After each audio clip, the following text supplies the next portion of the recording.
El Cristo debilitado, fortalecido, y se le apareció un ángel del cielo para fortalecerle. Lucas 22:43. Yo supongo que este incidente ocurrió inmediatamente después de la primera oración de nuestro Señor en el huerto de Getsemaní. Sus súplicas se hicieron tan fervientes y tan intensas que provocaron en él un sudor sangriento. Evidentemente estaba sumido en una gran agonía de temor al tiempo que oraba y luchaba hasta sudar sangre.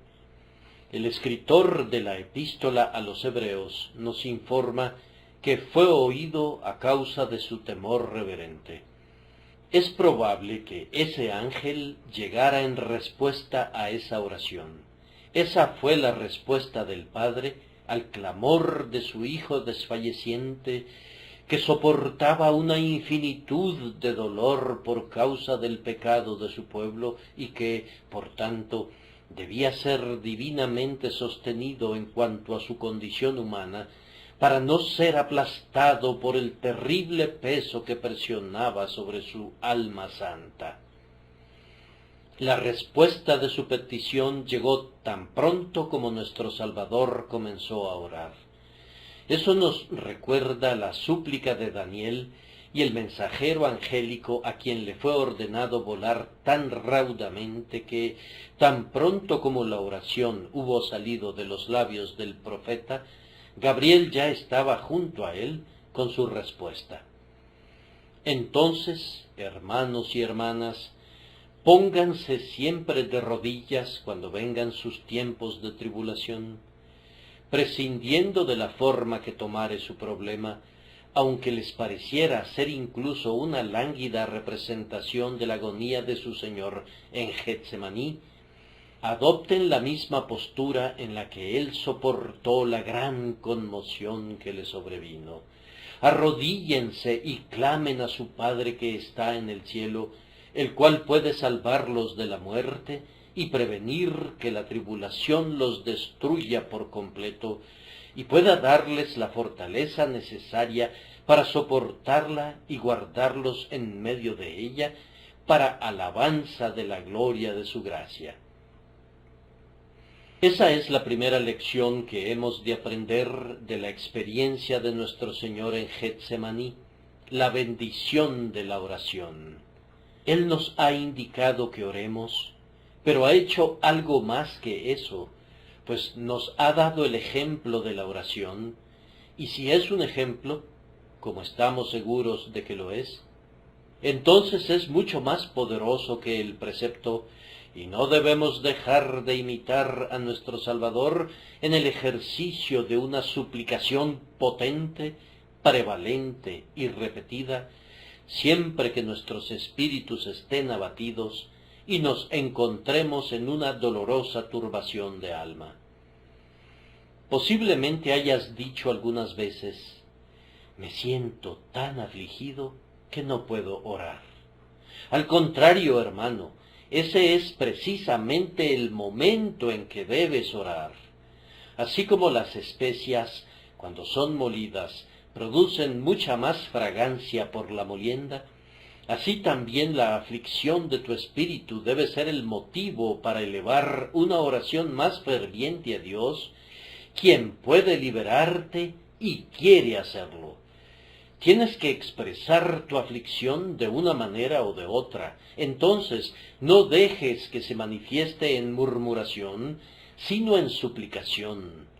Es una vil tentación que proviene de Satanás permanecer alejado del propiciatorio cuando tienes mayor necesidad de acudir allí, pero tú no cedas a esa tentación.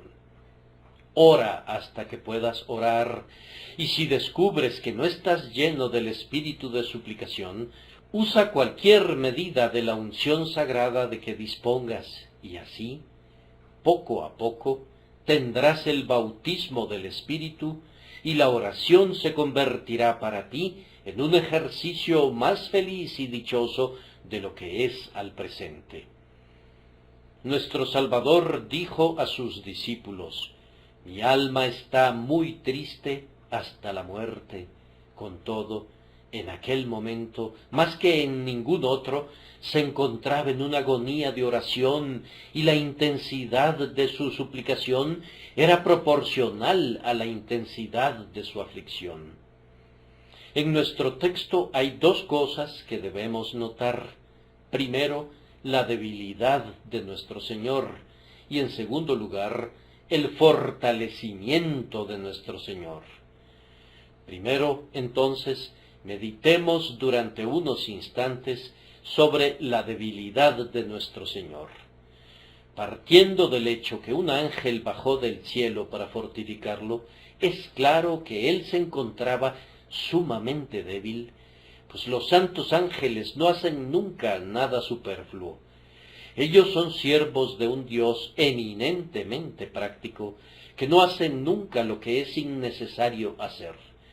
Si Jesús no hubiese necesitado fortalecimiento, un ángel no habría venido del cielo para fortificarlo. Pero cuán extraño suena a nuestros oídos que el Señor de la vida y de la gloria estuviera tan débil como para que necesitara ser fortalecido por una de sus propias criaturas.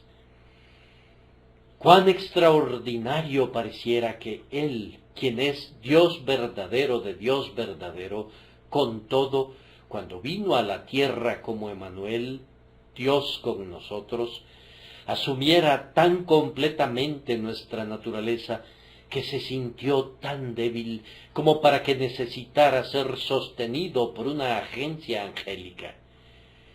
Esto les pareció a algunos de los santos más antiguos como despectivo de su dignidad divina, y por eso algunos de los manuscritos del Nuevo Testamento omiten este pasaje.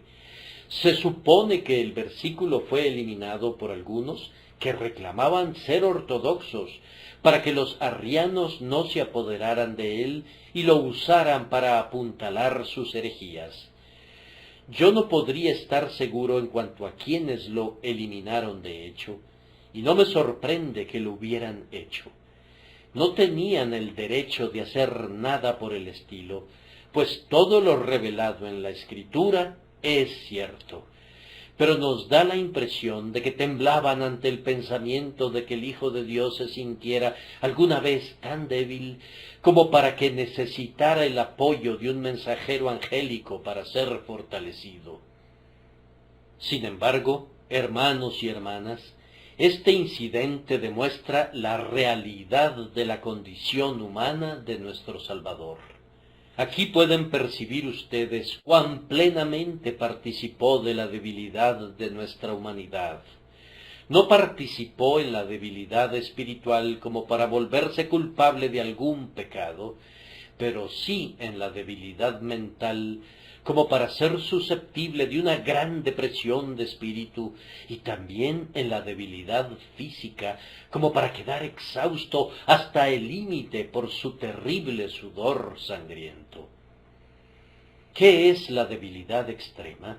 Es algo diferente del dolor, pues el dolor agudo revela al menos alguna medida de fuerza. Pero quizás algunos de ustedes sepan qué significa sentir como si a duras penas hubieran estado vivos. Se sentían tan débiles que difícilmente se daban cuenta de que en realidad estaban vivos. La sangre fluía, si es que fluía del todo, pero lo hacía muy lentamente en los canales de sus venas. Todo parecía estancado en su interior. Estaban totalmente desfallecidos y casi hubieran deseado quedar inconscientes, pues la conciencia que tenían era extremadamente dolorosa. Se encontraban tan débiles y enfermos que parecían estar casi a punto de morir. Las palabras de nuestro Maestro, «Mi alma está muy triste hasta la muerte», demuestran que la sombra de una partida inminente pendía oscuramente sobre su espíritu y alma y cuerpo, de tal forma que podía citar verdaderamente el Salmo 22 y decir: «Y me has puesto en el polvo de la muerte». Amados, yo creo que deberían alegrarse de que así sucediera con su Señor, pues ahora pueden ver cuán auténticamente fue hecho semejante a sus hermanos en su depresión mental y en su debilidad física, así como también en otros sentidos. Les ayudaría a tener una mejor idea acerca de la verdadera condición humana de Cristo si recordaran que este no fue el único momento en que se sintió débil. Él, el Hijo del Hombre, fue una vez un bebé y por tanto todos los tiernos ministerios que deben ser ejercidos por causa de la indefensión de la infancia fueron también necesarios en su caso. Envuelto en pañales y acostado en un pesebre, ese niñito era todo el tiempo el Dios Todopoderoso, aunque condescendiera a suspender su omnipotencia para redimir a su pueblo de sus pecados. No duden de su verdadera humanidad y aprendan de ella cuán capaz es él de identificarse tiernamente con todos los males de la infancia y con todas las penas de la niñez, que no son ni tan pocos ni tan pequeños como la gente se imagina. Además de haber sido un infante y de haber crecido gradualmente en estatura, igual que como crecen otros niños, nuestro Señor estaba a menudo cansado. Cuánto deben de haberse asombrado los ángeles viendo a aquel que blanda el cetro de la soberanía universal y ordena a todas las huestes estrelladas de acuerdo a su voluntad, cuando, cansado del camino, sentado así junto al pozo, en Sicar, esperaba a la mujer cuya alma había ido a ganar, y se limpiaba el sudor de su frente, y descansaba después de haber viajado a lo largo de las ardientes extensiones de la tierra. El profeta Isaías dijo verdaderamente que el Dios eterno es Jehová, el cual creó los confines de la tierra, no desfallece ni se fatiga con cansancio. Ese es el lado divino de su gloriosa naturaleza. Jesús, cansado del camino, se sentó así junto al pozo. Ese era el lado humano de su naturaleza. Leemos que no comió nada durante la tentación de los 40 días en el desierto, y que pasados los cuales tuvo hambre. ¿Ha sabido alguno de ustedes lo que es sufrir la amargura del hambre? Entonces, recuerden que nuestro Señor Jesucristo experimentó también ese tormento. Aquel a quien adoramos y ante quien nos postramos legítimamente como Dios sobre todas las cosas, bendito por los siglos, y que como Hijo del Hombre es el mediador entre Dios y los hombres, tuvo hambre y también tuvo sed, pues le dijo a la mujer junto al pozo, dame de beber. En adición a esto, nuestro Salvador se sentía a menudo tan agotado que dormía, lo cual es otra demostración de su verdadera humanidad. Se sintió tan cansado en alguna ocasión que se durmió incluso cuando la barca se sacudía de un lado a otro en medio de una tormenta y estaba a punto de hundirse. En otra ocasión leemos que los discípulos le tomaron como estaba en la barca, lo que me parece que denota incluso algo más de lo que dice, es decir, que él se sentía tan agotado que casi era incapaz de subirse a la barca. Pero ellos le tomaron como estaba y allí se quedó dormido. Sabemos, además, que Jesús lloró no meramente una vez, ni dos, sino muchas veces. Y sabemos también algo que completa la prueba de su humanidad, que murió. Fue un extraño fenómeno que aquel a quien el Padre ha dado el tener vida en sí mismo, hubiere sido llamado a atravesar las lúgubres sombras de la muerte, para que en todos los puntos fuera semejante a sus hermanos, y así fuera capaz de identificarse con nosotros. Oh seres débiles, vean cuán débil llegó a estar su Señor para fortificarlos a ustedes.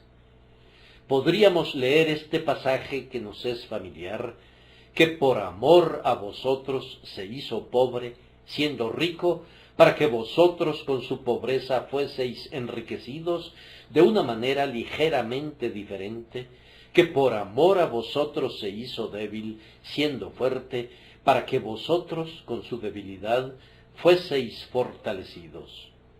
Por tanto, amados, fortaleceos en el Señor y en el poder de su fuerza. ¿Cuál fue la razón de la especial debilidad de nuestro Salvador cuando estaba en el huerto de Getsemaní? No puedo adentrarme de lleno ahora en ese asunto, pero quiero que noten qué fue lo que lo atribuló tan severamente allí. Yo supongo, primero, que fue el contacto con el pecado. Nuestro Salvador había visto siempre los efectos del pecado en los demás, pero nunca había sido afectado tan íntimamente como lo fue cuando entró en aquel huerto, pues allí, como nunca antes, la iniquidad de su pueblo fue acumulada sobre él, y ese contacto despertó en él un santo horror.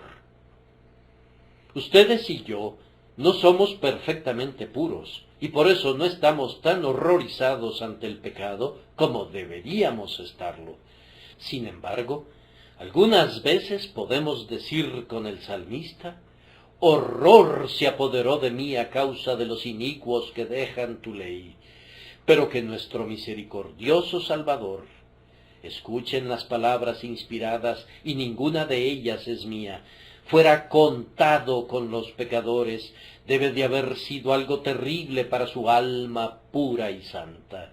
Parecía retraerse de una tal posición, y se necesitaba que fuera fortalecido para que pudiera ser capaz de soportar el contacto de esa terrible mole de iniquidad. Pero, en adición a eso, él tenía que soportar la carga de ese pecado. No bastaba que entrara en contacto con él, sino que está escrito: Jehová cargó en él el pecado de todos nosotros.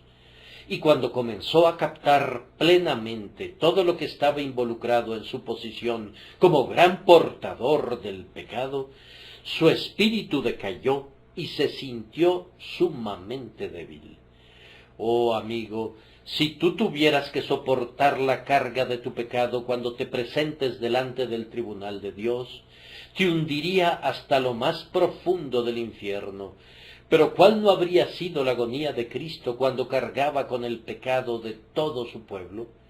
Cuando la poderosa mole de la culpa de ellos vino rodando sobre él, su Padre vio que el alma humana y el cuerpo humano, ambos, necesitaban ser sostenidos, o de otra manera habrían sido aplastados por completo antes de que la obra expiatoria hubiere sido consumada.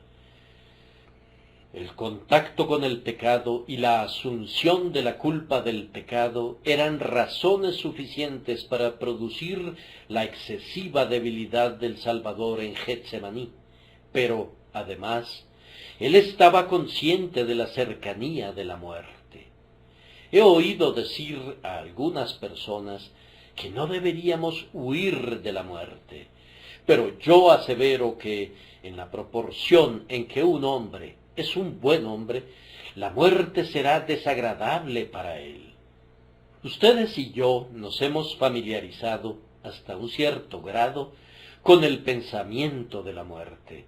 Sabemos que tenemos que morir, a menos que el Señor venga pronto, pues todos los que se han ido antes que nosotros así lo han hecho, y las semillas de la muerte están sembradas en nosotros, y como fiera enfermedad, están comenzando a obrar dentro de nuestra naturaleza. Es natural que esperemos morir, pues sabemos que somos mortales. Si alguien fuera a decirnos que seremos aniquilados, cualquier hombre razonable y sensible se horrorizaría ante la idea, pues eso no es natural para el alma del hombre. Ahora bien, La muerte era tan antinatural para Cristo como la aniquilación lo sería para nosotros. La muerte no había llegado a ser nunca una parte de su naturaleza.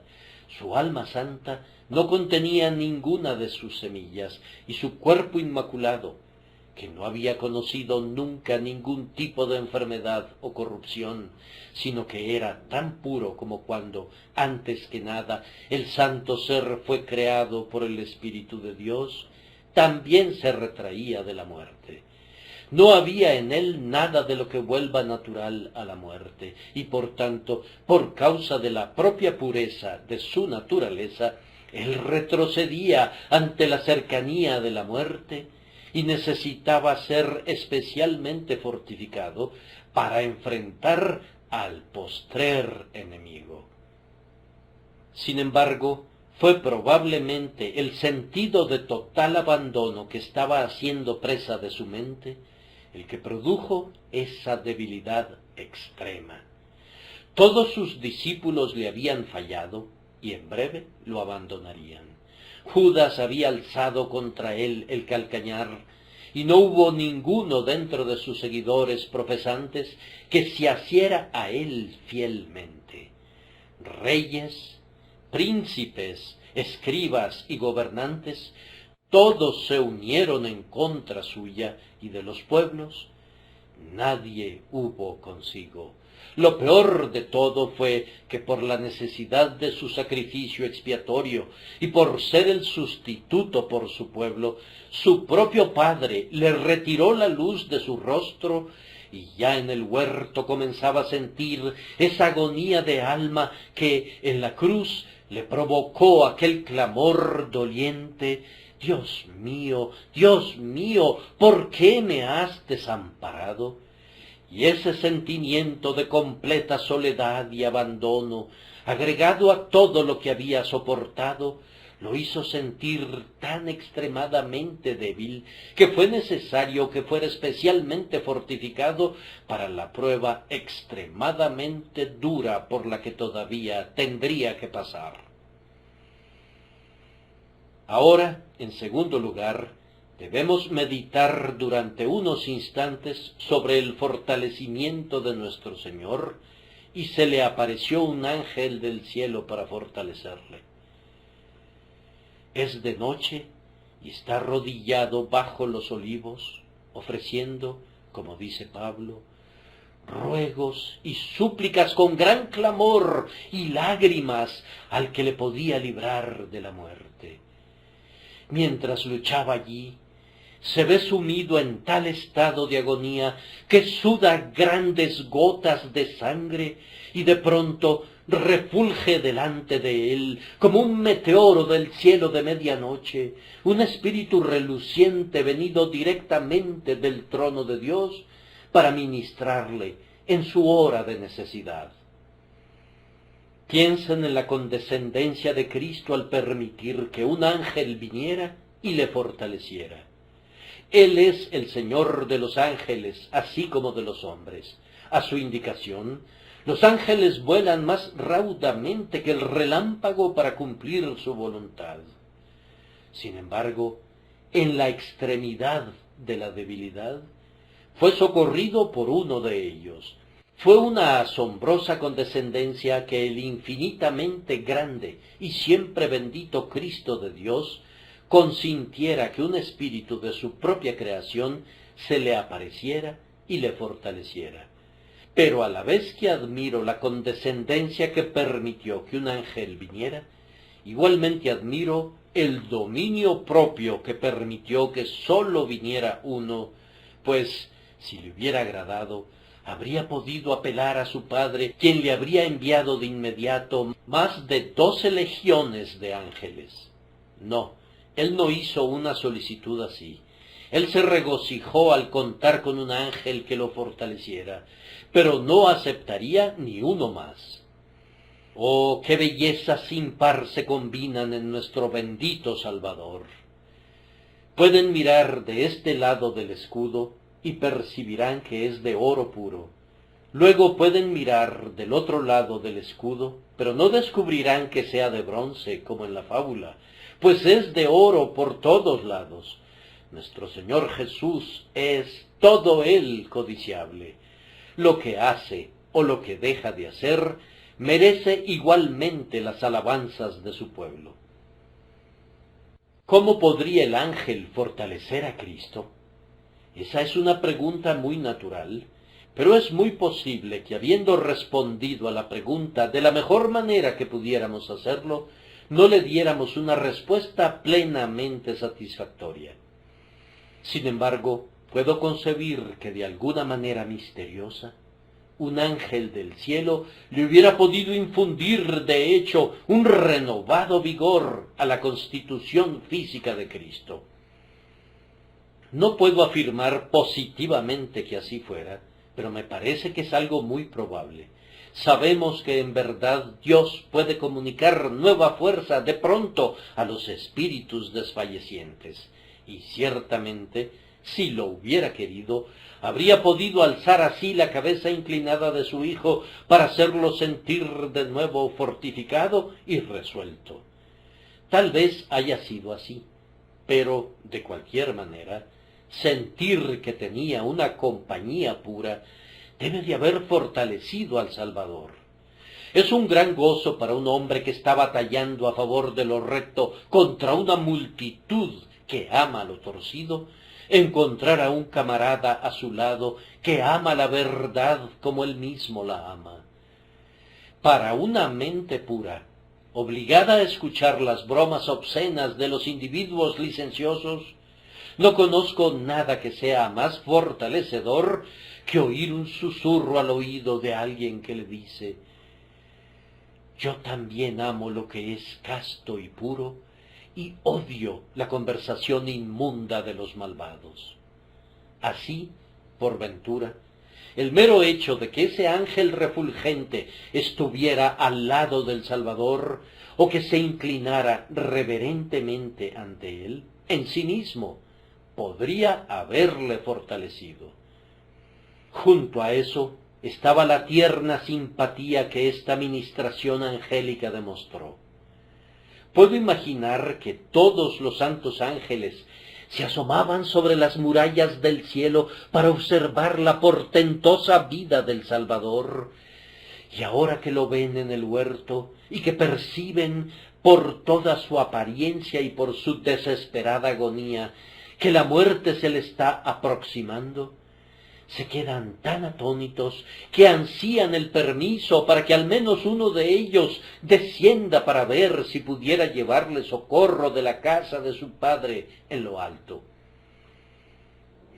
Puedo imaginar a los ángeles diciendo: ¿no cantamos acerca de él cuando nació en Belén? ¿Acaso alguno de nosotros no le ministramos cuando estaba en el desierto, entre las bestias salvajes, hambriento después de su prolongado ayuno y de su terrible tentación? ¿No le han visto a los ángeles todo el tiempo que ha estado en la tierra? Oh, vayamos algunos de nosotros en su ayuda. Y sin mayor esfuerzo puedo suponer que Dios le dijo a Gabriel: tu nombre significa la fortaleza de Dios. Anda y fortalece a tu Señor en Getsemaní. Y se le apareció un ángel del cielo para fortalecerle, y pienso que fue fortalecido, al menos en parte, al observar la simpatía de todo el ejército celestial para con él en su trance de secreta aflicción. Pudiera parecer que estaba solo como hombre, pero como Señor y Rey tenía de su lado a un grupo innumerable de ángeles que esperaban para cumplir su voluntad, y vino allí uno de ellos para asegurarle que, después de todo, no estaba solo. A continuación, sin duda nuestro Salvador fue consolado por el servicio voluntario del ángel. Ustedes saben, amados hermanos y hermanas, cuánto puede alegrarnos un pequeño acto de amabilidad cuando estamos abatidos en espíritu, cuando somos despreciados y desechados entre los hombres, cuando somos abandonados y difamados por quienes deberían habernos tratado de manera diferente, incluso una tierna mirada de un niño nos ayuda a suprimir nuestra depresión.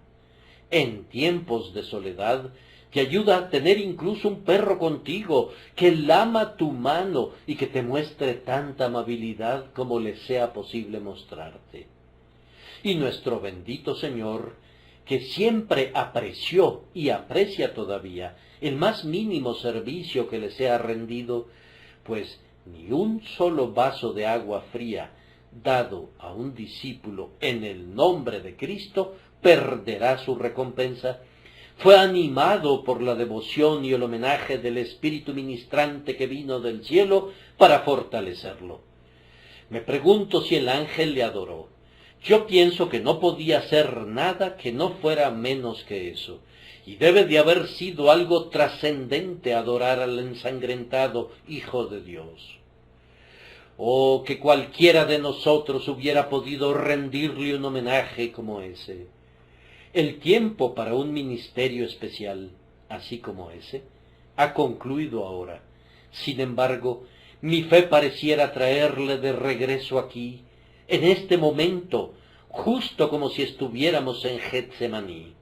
Yo te adoro, bendito Dios eterno, nunca más semejante a Dios que cuando demostraste tu perfecta condición humana, al sudar grandes gotas de sangre en la terrible debilidad de tu depresión en el huerto de la aflicción. ¿Acaso también la presencia del ángel consoló y fortificó al Salvador, como si se tratara de un goce anticipado de su victoria final? ¿Qué era este ángel sino el pionero de todo el ejército celestial que vendría a reunirse con él cuando la lucha hubiere terminado? Él era un ángel que, en plena confianza de la victoria de su Señor, había volado antes que los demás para rendir un homenaje al Hijo de Dios vencedor, que aplastaría al antiguo dragón bajo sus pies. Ustedes recuerdan cómo, cuando Jesús nació, primero vino un ángel que comenzó a hablarles a los pastores acerca de él, y repentinamente apareció con el ángel una multitud de las huestes celestiales que alababan a Dios y decían: «Gloria a Dios en las alturas, y en la tierra paz, buena voluntad para con los hombres». El primer ángel había tomado la ventaja, por decirlo así, sobre sus hermanos y se les había adelantado. Pero apenas las portentosas noticias fueron propagadas a lo largo de las calles del cielo, cada ángel resolvió darle alcance antes de que su mensaje fuera completado. Entonces, aquí tenemos un ángel que vino como un precursor para recordarle a su Señor la victoria definitiva, y luego hubo muchos más que vinieron con las mismas buenas noticias. Pero para el corazón del Salvador, la venida de ese ángel fue una señal de que él llevaría cautiva a la cautividad y de que miríadas de otros espíritus resplandecientes se agolparían en torno suyo y clamarían: «Alzad, oh puertas, vuestras cabezas, y alzaos vosotras, puertas eternas, para que el Rey de Gloria, que recién experimentó su vergüenza teñida en sangre, entre en su herencia celestial y eterna». Todavía hay algo más. ¿Acaso no es muy probable que este ángel le hubiere traído al Salvador un mensaje del cielo? Los ángeles son generalmente mensajeros de Dios, entonces tienen algo que comunicar de parte suya, y tal vez este ángel, inclinándose sobre la postura de postración del Salvador, susurrara a su oído: «Ten buen ánimo, tienes que atravesar toda esta agonía, pero gracias a ella salvarás a una innumerable multitud de hijos e hijas de los hombres que te amarán y te adorarán a ti y a tu Padre por los siglos de los siglos. Él está contigo incluso en este instante, aunque para que la expiación sea completa, Él tenga que ocultar de ti su rostro por causa de los requerimientos de la justicia?